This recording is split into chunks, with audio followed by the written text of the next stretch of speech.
Last year, when the president pulled the United States from the Paris Climate Accords, he said he did it because he was elected by the citizens of Pittsburgh, not Paris.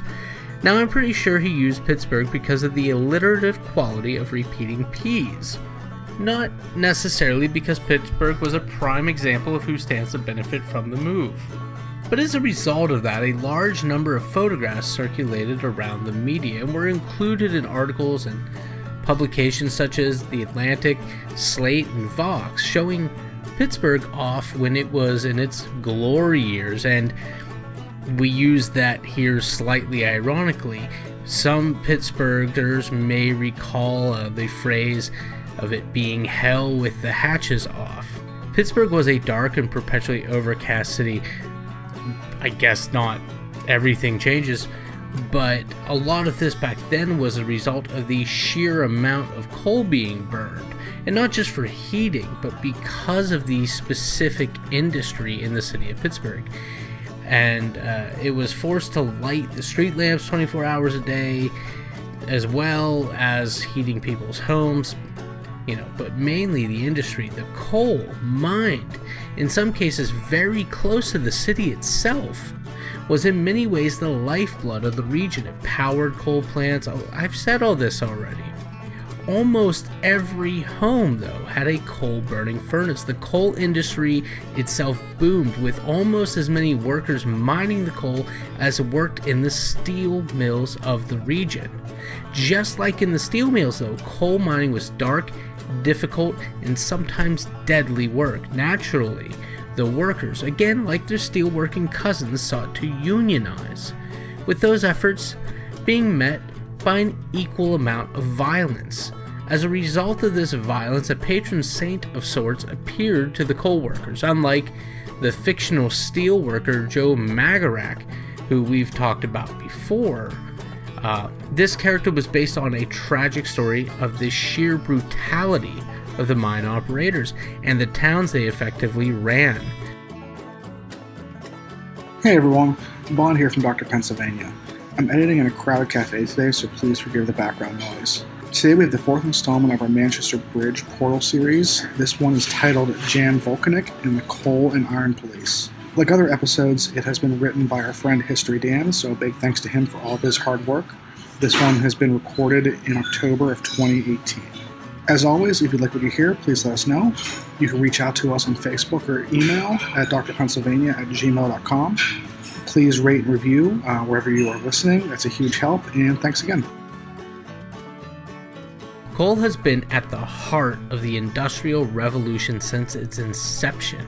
The first steam engine, designed not by James Watt but rather by Thomas Newcomen, was a coal-fired contraption that, pumped water out of coal mines in order to get more coal.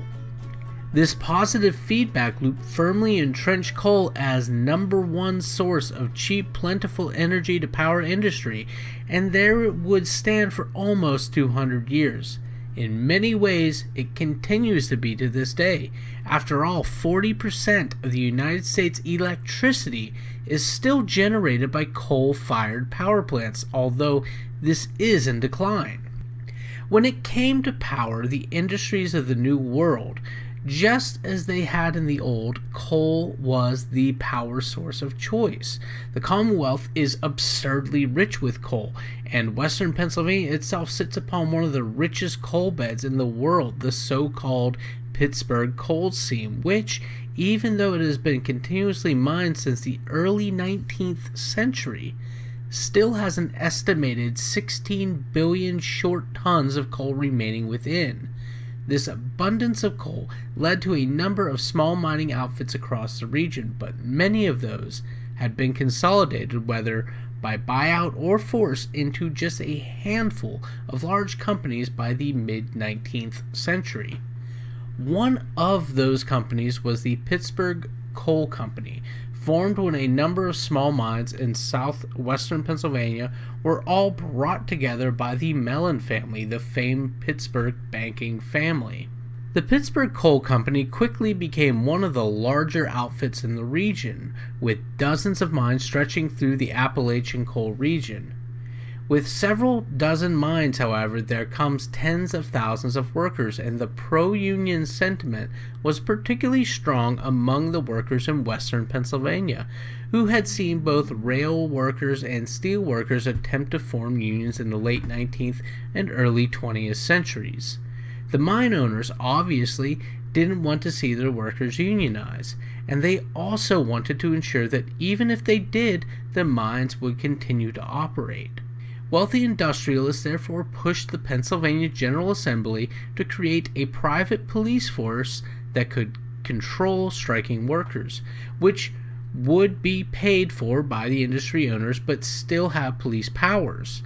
This group became known as the Coal and Iron Police.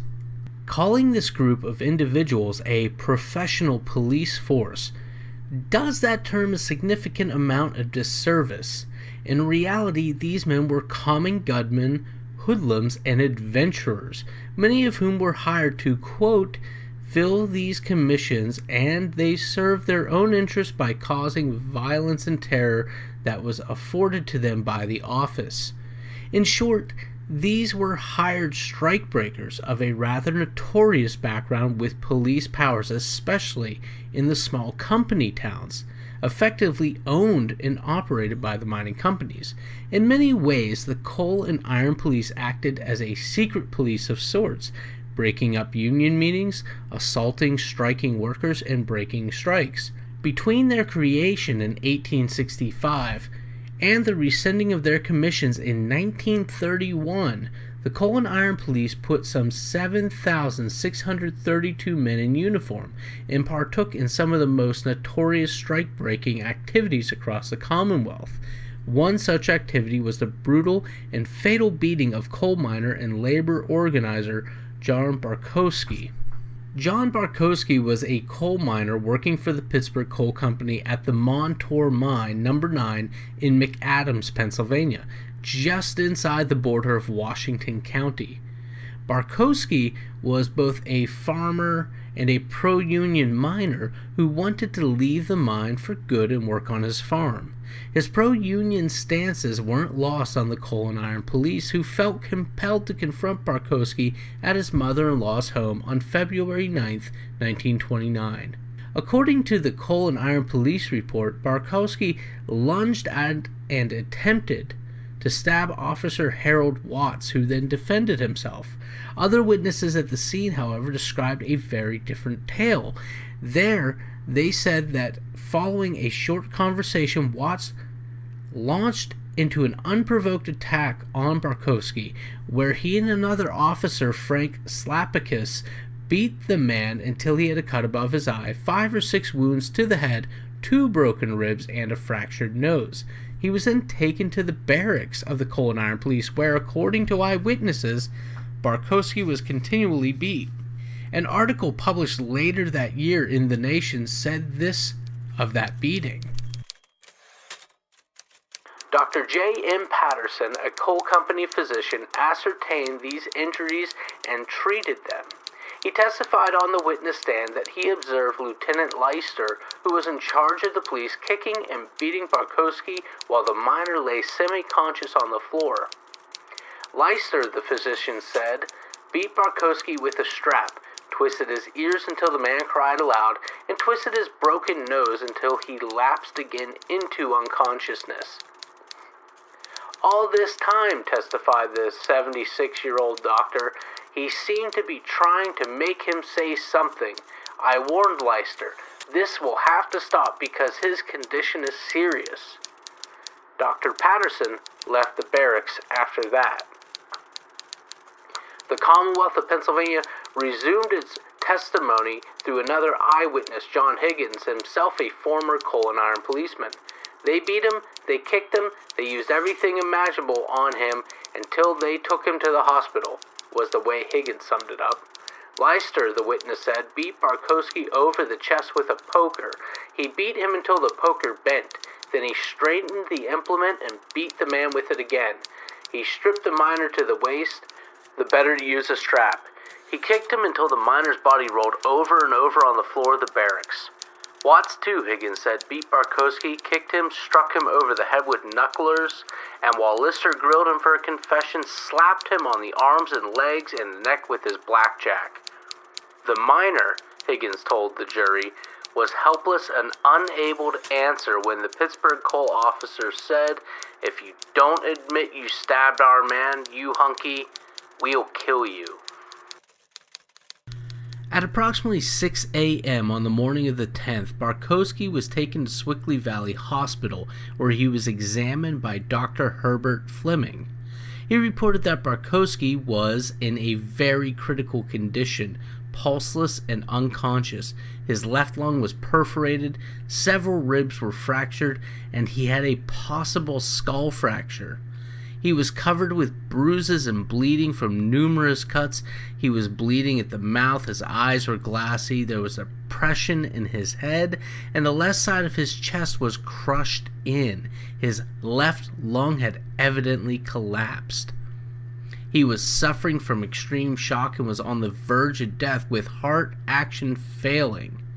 There was also an injury to the abdomen accompanied by a paralysis of the intestinal tract. Bartkowski was somewhat unsurprisingly, considering all that Dr. Fleming said, was pronounced dead later in the day. The three officers responsible for his beating, Harold Watts, Frank Slapicus, and his mother-in-laws, and Lieutenant Walter Leister at the police barracks, were charged with murder in the first degree and brought to trial. At the trial, however, the jury returned a verdict of not guilty, exonerating all three men. This was, after all, still a coal town, where many of the jurors could have felt threatened by other members of the coal and iron police, or even company reprisal, both of which were common. The prosecutor called it, quote, "the most shocking miscarriage of justice in the history of this or any other country. I am glad this verdict is not on my conscience." End quote. The death of John Bartkowski influenced another man, however, this one in a position of power to actually change the abusive system. This was Pennsylvania Assemblyman and future state Supreme Court Justice Michael Musmano. Musmano took an interest in the coal miners because he had also worked in the mines. At the age of 14, Musmano took a job working in the coal mines as a loader, a job he worked until the United States joined World War II. From there, he went on to practice law, graduated from Georgetown Law School, and joined the state legislature in 1928. Musmano never forgot his humble beginnings and was a staunch advocate for workers' rights across the Commonwealth. When he received news of Bartkowski's death, he immediately proposed legislation to end the coal and iron police. Too many in the General Assembly, the coal, iron, and police had outlived their role, especially with the creation of the Pennsylvania State Police in 1905, and Musmano's legislation would have effectively ended their reign. The governor, John Stutchell Fisher at the time, was from the coal region of Indiana and said that he vetoed the bill in order to placate coal concerns that had helped him get elected. To Musmano, this was nothing less than a total abdication of the Commonwealth's responsibility to the miners, and he resigned his seat in protest. He wasn't done with the story, however, because although he was no longer in the General Assembly, he didn't lose his power, and his power rested in his ability to disseminate the story far and wide. Shortly after resigning from the legislature, Musmano started to write a story entitled Jan Volkanik. The general plot of the story very closely resembled that of John Bartkowski, a coal miner from western Pennsylvania of Eastern European heritage who defiantly stood against the powerful coal bosses and campaigned for the rights of workers to organize, was brazenly beaten to death by the hired thugs of the insidious mine owners. The short story gained so much traction that Jack Warner of the Warner Brothers, who got their start in Newcastle, Lawrence County, nearby Allegheny County, came calling, and the short story was turned into a full-length motion picture called Black Fury, starring Paul Muni as Joe Raddick, the best friend of a miner beaten to death by the Coal and Iron Police, who then proceeds to wage a one-man war against the mine owners in order to ostensibly gain the workers a better contract. The film itself was fairly controversial and was bold in the portrayal of the Coal and Iron Police as sociopathic mercenaries who only beat the character in the film, Mike Szymanski, again the stand-in for Bartkowski, because he stopped them from raping his daughter. The film was seen by the working class as a reaffirmation of their beliefs. Several states refused the show to film, partially because of its violence, and actor Paul Muni received Best Actor nomination at the 1936 Academy Awards. Musmano later turned it into a full-length book of the same name, reverting the beaten man back to the name of Jan Volkanik. Or maybe it's Vulcanic. Either way, therein lies an interesting story. Whereas the death of John Bartkowski was one unfortunate event in a sea of unfortunate events, the legend of Jan Volkanik resonated with workers. The fictional character became a totem of sorts, a dedicated worker who not only did his job and did it well, but also fight and died for the rights of his fellow workers. Following the publication of the short story, the tide fully turned against the Coal and Iron Police. Although workers had called them derogatory names such as Cossacks, referring to the Russian horsemen for years, the general public was only moved to action in the late 1920s and early 30s. Finally, in 1931, new Pennsylvania Governor Gifford Pinchot refused to issue or renew private police commissions, effectively spelling the end of the Coal and Iron Police. Although he never lived to see it, Bartkowski, and by extension Jan Volkanik, ensured that the coal miners of western Pennsylvania would not only unionize but be free of violence visited upon them by the Coal and Iron Police. Like I've said before, this is part of a miniseries based upon the release found once upon a time on the Manchester Bridge in Pittsburgh.